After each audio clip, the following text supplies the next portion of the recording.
So here we are waiting for the sun to come up over Angkor Wat. Absolutely enormous, complex, not quite 1,000 years old, this spot, but the weathering and the signs of weathering are really impressive.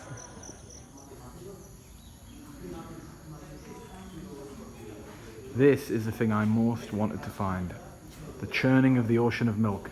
A really ancient Hindu story, which must be more than 4,000 years old, passed down through generations, showing how good and evil, the gods and the demons, pulled on this giant snake to churn the ocean of milk in search of the elixir of immortality. The story is absolutely fascinating and well worth a read. Vishnu, the great god, acting as the guide between two sides, evil and good, standing over the great milky ocean on the back of a giant tortoise with one aim: to pull on this great serpent, which together they would do, and this would churn the ocean of milk, creating the elixir of life. The gods were sick, the gods needed support, and so they decided to work together, good and evil, these two great sides of the universe, in order to bring back and restore balance. It's an incredible, incredible story, and the artwork is superb. If we are talking about ancient knowledge, we could start to think about what that really represents. What does that mean? Well, the idea in many people's minds is that this serpent represents time, and there are lots of astronomical signs around us at Angkor Wat. Angkor Wat itself is aligned to various motions of the sun, and perhaps this has got a great deal more of an astronomical significance than would be first evident when you look at it. There are ideas that this represents precession, the precession of the equinoxes, which occurs over a 72-year to 1 degree cycle, as the precession of the Earth on its axis tilts slightly. It's a very interesting idea, and I would like to know more about it.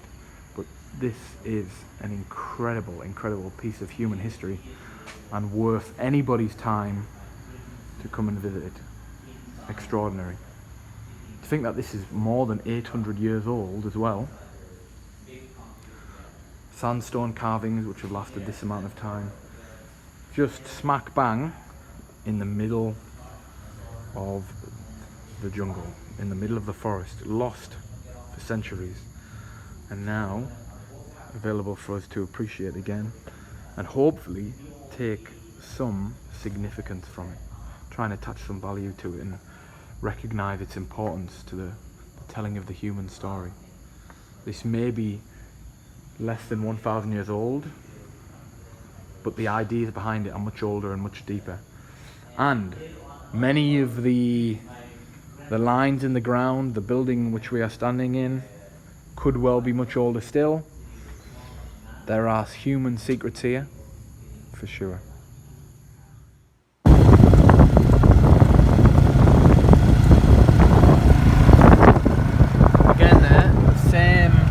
Representation of the churning of the milky ocean.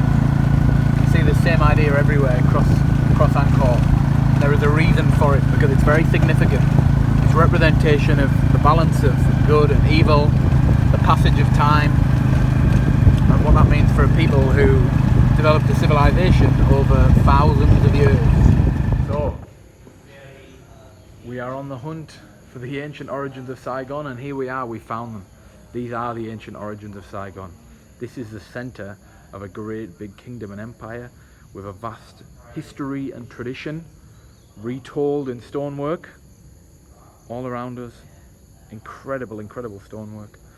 And beyond this, further back in time from this, these stories still existed. This history still existed.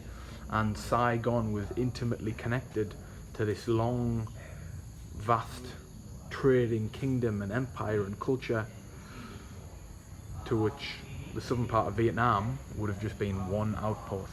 And here we are, another 1,000 miles away, in the middle of the desert, not the desert, in the middle of the forest, and reconnecting, rebuilding those connections, those roots between two great cities. And this is when you know you are in the jungle. Look at that face, not happy to see that creepy crawly. And that is how big it is next to my hand. Wow. Real creepy crawly there.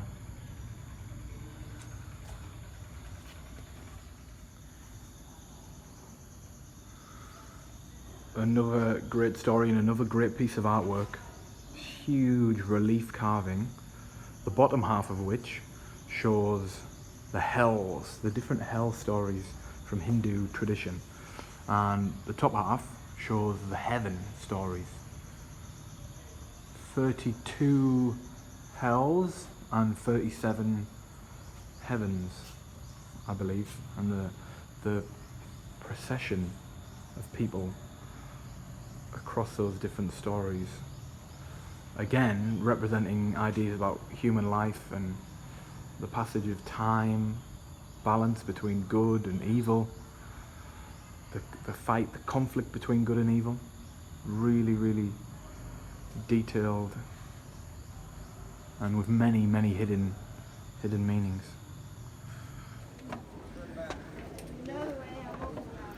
The view as you emerge above the monument is just spectacular. Jungle everywhere.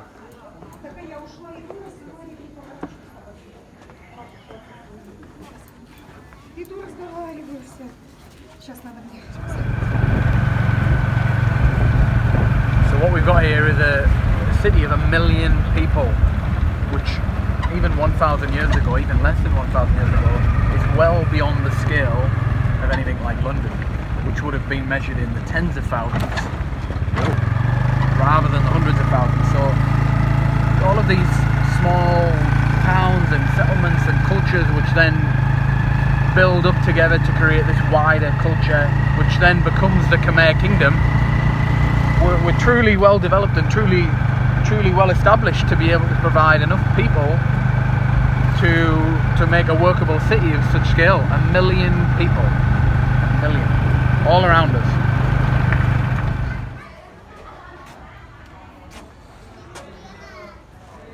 For all those people who see yoga as some new age hippie movement, you don't need any better evidence than this, that it's a really ancient tradition of knowledge related to the body and health and the movement of people, and maybe opening up the mind. And so some of these really typical ancient yoga poses, which are quite clear all across this artwork, reflect that this is a tradition going back many millennia, and something which I believe is definitely worth practicing today.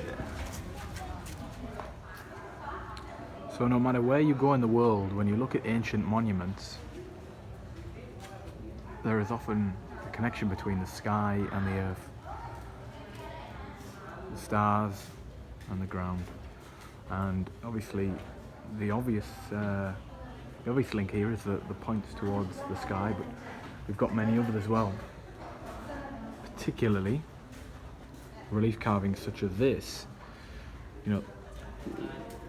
the heads, the prayers, they're all heading in one direction, they're all pointing towards something else, higher above, and maybe that represents a search for truth and knowledge, and maybe that represents a deep, deep connection between the people who built this and what they saw when they looked up into the sky every night.